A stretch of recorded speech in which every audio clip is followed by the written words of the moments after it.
Kasih karunia dan damai sejahtera dari Allah Bapa kita dan dari Tuhan Yesus Kristus beserta kita.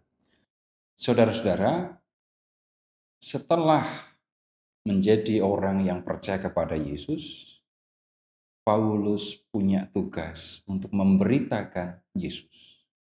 Paulus pergi ke banyak tempat bersama dengan Barnabas, dan mula-mula Paulus memberitakan Injil kepada orang-orang Yahudi.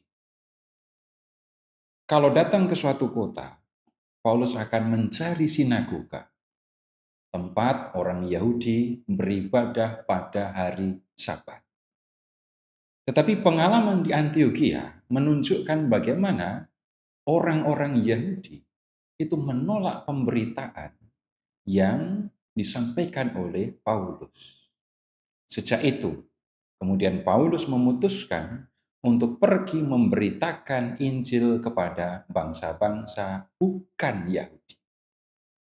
Antara memberitakan Injil kepada orang Yahudi dengan memberitakan Injil kepada orang bukan Yahudi, itu dua hal yang berbeda, dan Paulus menyadari hal itu.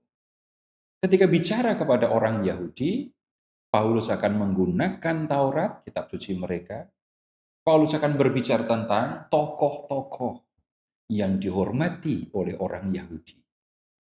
Tetapi bagaimana ketika Paulus memberitakan Yesus kepada orang-orang bukan Yahudi? Nah, kita akan melihat satu contoh peristiwa ketika Paulus memberitakan Yesus kepada orang-orang bukan Yahudi. Kita akan melihat Kisah Para Rasul bab 14 dari ayat 8 sampai dengan 20. Paulus sampai di suatu kota yang bernama Listra. Kemudian dia berbicara tentang Yesus kepada penduduk kota itu. Nah, ketika Paulus sedang berbicara, ada seorang laki-laki yang duduk terus. Rupanya kakinya lemah dan ia lumpuh. Dari lahir sampai dia dewasa, dia belum pernah bisa berjalan. Nah, dikatakan begini di Kisah bab 14 ayat 9. Ia mendengarkan Paulus yang sedang berbicara. Paulus menatap dia dan melihat bahwa ia, orang lumpuh itu, beriman untuk dapat disembuhkan. Paulus melihat iman orang itu, dan dia melihat orang ini bisa disembuhkan. Kemudian Paulus pun mendekati orang itu, dan kemudian bicara kepada dia, berdirilah tegak. Apa yang terjadi? Orang itu pun melonjak berdiri, lalu mulai berjalan. Orang yang sejak lahir belum pernah bisa berjalan ini, mendengar Paulus berkata, berdirilah tegak, langsung dia bisa berjalan. Dia langsung bisa berdiri, lalu berjalan.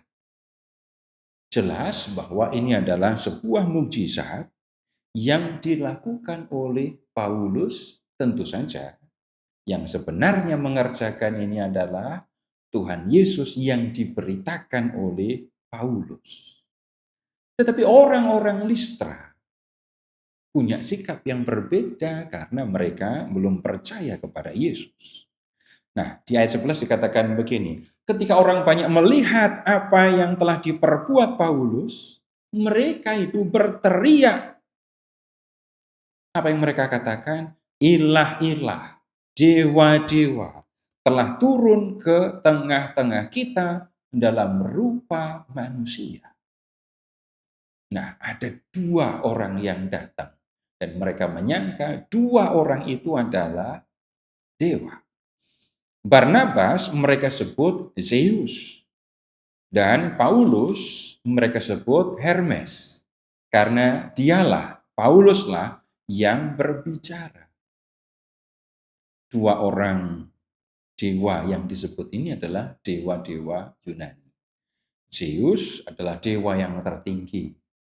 Sedangkan Hermes itu adalah dewa yang punya tugas khusus menyampaikan berita dari para dewa kepada manusia. Hermes adalah dewa yang seringkali diutus menyampaikan pesan para dewa kepada manusia. Nah, dalam penggambarannya Hermes itu di dekat mata kakinya itu punya 2 sayap kecil. Bisa terbang dengan cepat karena tugasnya sebagai utusan para dewa. Nah, ketika menyangka bahwa 2 orang ini adalah dewa, Zeus dan Hermes, reaksi yang tampak ya sesuai dengan keyakinan mereka. Di ayat 13 dikatakan begini, datanglah imam dewa Zeus yang kuilnya terletak dekat kota, membawa lembu-lembu jantan dan karangan-karangan bunga ke pintu gerbang kota untuk mempersembahkan kurban bersama orang banyak kepada rasul-rasul itu. Para imam, imam yang bertugas di kuil Dewa Zeus datang untuk menyampaikan persembahan kepada 2 orang rasul ini. Karena apa? Menyangka bahwa 2 orang ini adalah dewa yang turun ke dunia. Paulus dan Barnabas tentu saja tidak bisa menerima persembahan mereka. Bagaimana mungkin Barnabas dengan Paulus menerima persembahan lembu jantan dan karangan bunga? Dalam prakteknya, persembahan kepada dewa itu kan dilakukan dengan membakar dagingnya di mezbah. Nah, hal yang seperti ini tentu tidak bisa diterima oleh Paulus. Nah, mendengar itu, rasul-rasul itu yaitu Barnabas dan Paulus mengoyak pakaian mereka. Ini lambang kesedihan, keprihatinan, ya. Lalu menerobos ke tengah-tengah orang banyak sambil berseru untuk meluruskan anggapan bahwa mereka adalah dewa. Nah, Paulus dan Barnabas berkata begini, "Hai kamu sekalian, mengapa kamu berbuat demikian? Kami ini manusia biasa sama seperti kamu. Kami ada di sini untuk memberitakan Injil kepada kamu, supaya kamu meninggalkan perbuatan sia-sia ini dan berbalik kepada Allah yang hidup, yang telah menjadikan langit dan bumi, laut dan segala isinya. Pada masalah yang lampau, Allah membiarkan semua bangsa menuruti jalannya masing-masing. Namun ia bukan tidak menyatakan dirinya dengan berbagai-bagai perbuatan baik, yaitu dengan memberikan hujan dari langit dan musim-musim subur bagi kamu. Ia memuaskan hatimu dengan makanan dan kegembiraan."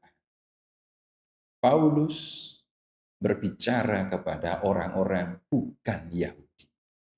Tujuannya jelas untuk memberitakan Yesus.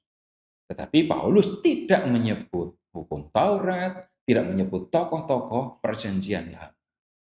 Paulus menyebut Allah sebagai pencipta yang membuat semua menjadi ada, yang menjadikan langit dan bumi, yang memberikan kepada manusia musim-musim makanan dan minuman. Allah pencipta inilah yang harusnya disembah oleh semua bangsa. Orang-orang Listra sudah melakukan kesalahan, beribadah kepada dewa-dewi yang sebenarnya tidak ada. Paulus menyebutnya ini tindakan sia-sia. Tidak ada gunanya kamu beribadah kepada dewa-dewa. Kalau kamu mau beribadah, harusnya beribadah kepada Allah yang menciptakan alam semesta ini, yang menciptakan kalian, yang memberikan hidup kepada kalian. Nah, saudara-saudara, ini yang dilakukan oleh Paulus ketika memberitakan Injil kepada orang-orang bukan Yahudi. Nah, selanjutnya yang sebenarnya dimaksudkan Allah yang menciptakan alam semesta itu sudah menyatakan diri dalam diri Yesus. Yesus ini yang aku beritakan dan Yesus inilah yang membuat orang lumpuh itu bisa berjalan. Ini cara Paulus memberitakan Injil kepada orang-orang bukan Yahudi. Tetapi bagaimana reaksi orang-orang Listra?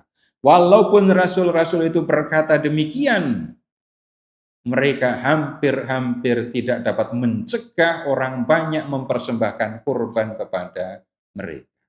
Hampir tidak bisa, tapi bisa.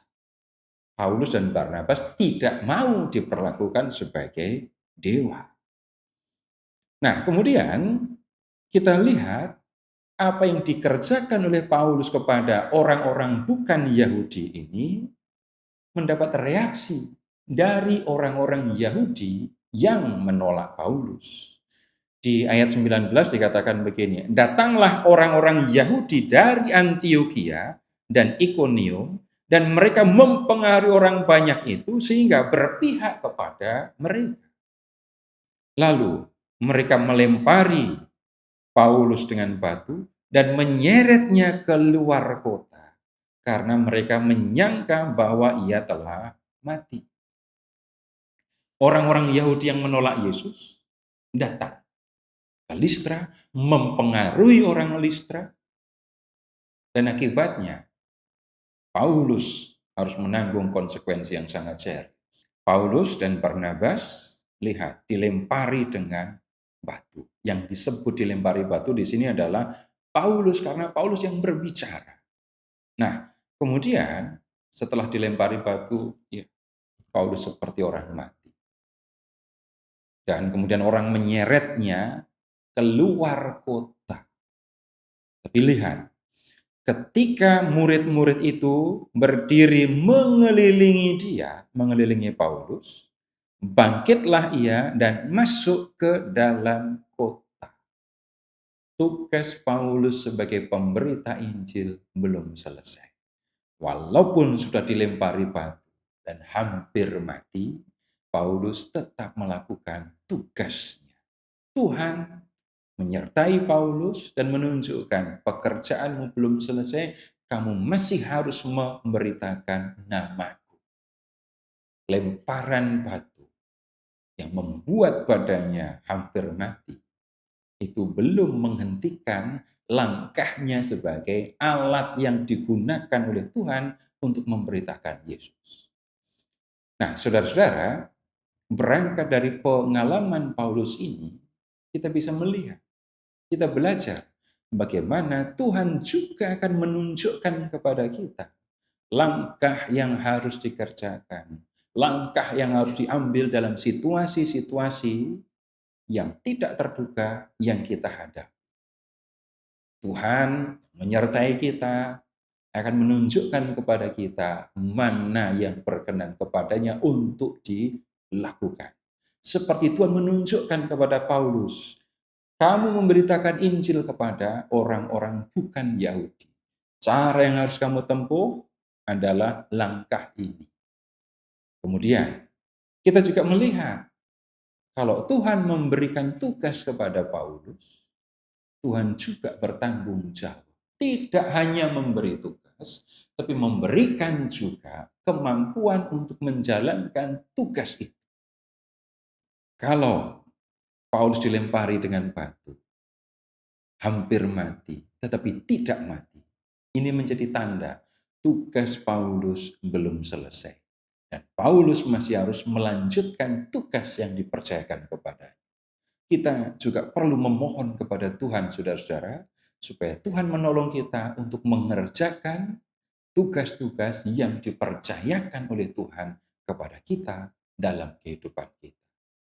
Terpujilah Allah Bapa yang telah mengasihi kita, yang telah mengaruniakan anaknya yang tunggal untuk menyelamatkan kita, dan yang telah mengutus rohnya yang kudus untuk menuntun kita di jalan keselamatan.